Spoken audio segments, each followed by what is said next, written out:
சித்திரை மாதத்தில் வரக்கூடிய பௌர்ணமி நாளில் சித்ரா பௌர்ணமி கொண்டாடப்படுது. யமலோகத்தில் மனிதர்களின் பாவ புண்ணிய கணக்குகளை எழுதும் சித்திரகுப்த நாயனாருக்காகவே இந்த விழா ரொம்பவே சீரும் சிறப்புமாக நம்ம கொண்டாடுறோம்.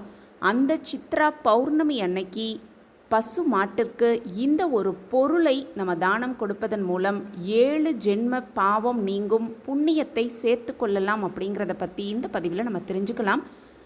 நம்ம கலாச்சாரத்தில் பார்த்தோன்னா பலவிதமான பண்டிகைகளில் நம்ம கொண்டாடிக்கிட்டு தான் வரோம். ஒவ்வொரு மாதமும் பலவிதமான பண்டிகைகள், பூஜைகள், விரதங்கள், திருவிழாக்கள், சுப நிகழ்வுகள் அப்படின்னு பலவிதமான கொண்டாட்டங்களை நம்ம கொண்டாடிக்கிட்டு வரோம். அந்த வகையில் தமிழ் புத்தாண்டு பிறந்தவுடன் வரும் ஒரு முக்கிய பண்டிகை தான் இந்த சித்திரை மாதத்தில் வரக்கூடிய பௌர்ணமி தினம் அப்படின்னு சொல்லுவாங்க. அந்த சித்ரா பௌர்ணமி என்னைக்கு வருதுன்னு பார்த்தோன்னா மே 12ஆம் தேதி திங்கட்கிழமையோடு சேர்ந்து வருவது கூடுதல் சிறப்பாகவே சொல்லப்பட்டிருக்கு.